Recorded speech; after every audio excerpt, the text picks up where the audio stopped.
She joins us live now to bring us the latest from there. So, Kenny, hopefully you can hear me this time. I mean, talk to us about some of General Khumalo's testimony, where he basically outlined the infinite details, of course, his duties, the chain of command relating to the PKTT, then those explosive WhatsApp messages that actually confirm that direct communication between Matlala, as we've just been talking to Professor Siepe, as well as Major General Sinona, among others, Acting Chief of Police in Pretoria, Mr. Julius Mkhwanazi, among the chain of communication. Indeed. Good afternoon to you, Alicia, and to the viewers at home. We've seen the crime intelligence boss, that is Lieutenant General Dumisani Khumalo, at least complete the first day of his testimony, where he is going to eventually get to the full picture of this alleged organized crime syndicate, or rather, we should put it as an alleged organized crime cartel that is operating within the Gauteng province, allegedly. So he has laid the foundation of the work of the PKTT, as well as intelligence, as well as his qualifications. But what he gets into now is some of the high-profile cases that the PKTT has dealt with. And then, of course, he flagged some of the challenges that were experienced there. He also goes into the methodology of how they approach these particular PKTT cases. Of course, this was all leading to the conclusion, which we say is in harmony with the rest of the SABC officials that have appeared before the Madlanga Commission, that the PKTT was working quite well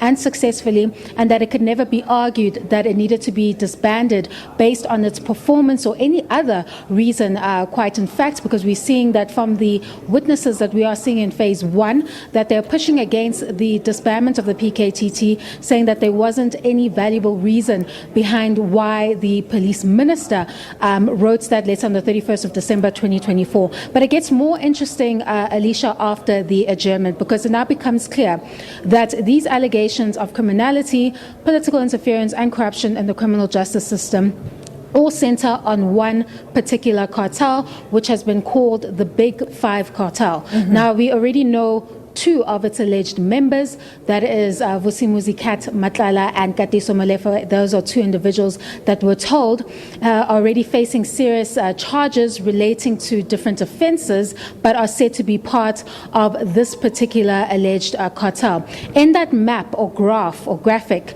that is put before the commission, we see that there are three more blocks created for three more members of this particular cartel. However, Khumalo does not identify them because, as we understand, these investigations regarding these cartels are still ongoing. But he paints a picture of an elaborate syndicate or network that operates almost like a normal employment that you and I may understand as one that is legitimate. But in the true sense of it is what is laid there is alleged criminality in the form of a main commodity of alleged illicit drug trafficking that is coupled with contract killing, extortion, kidnapping and tender fraud, to name a few. But it's all done under the guise of these quote-unquote legitimate business operations. He says that this is a threat to South Africa's security and, of course, its economic prosperity, and they're seeing a growing emergence of these types of criminal networks. What he's trying to illustrate at this point, Alicia, is that this network is so embedded in the criminal justice system that it has its hands in every bit of the cookie jar to ensure that this operation is able to thrive and grow within South Africa's constitutional democracy, not only in the Gauteng province, but also seeing that it has alleged operations in KZN and the Western Cape, to name a few, with respect to this overall main commodity of illicit drug trafficking. What he's doing now in his exercise, Alicia, is he's going through the WhatsApp messages that were obtained from the cellular devices of one of the alleged drug cartel members.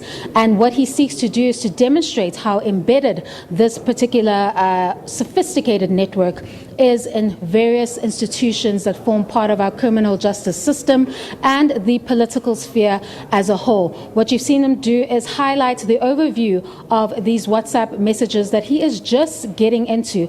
But again, in the very few minutes that we heard of these WhatsApp messages, again, the name of Brown Mokhotsi, a businessman and alleged associate of the police minister, Senzo Mchunu, comes up again, where the WhatsApp messages, Khumalo alleges that there was a payment made to Brown Mokhotsi allegedly for the ANC activities of Mchunu. So the fundraising issues such as that. We expect that when the commission kicks off at 9:30 a.m. this morning, he will go into significant depth into those WhatsApp messages that not only implicate the police minister who is now on a leave of absence, but goes into other individuals such as Brown Mokhotsi, an academic by the name of Calvin Rafadi allegedly, and the chief police whip of the EMPD, that is Mr. Mkwanazi, to name a few. So we expect more of those details, and we see that Khumalo is going to use the WhatsApp exchanges between Matlala and various individuals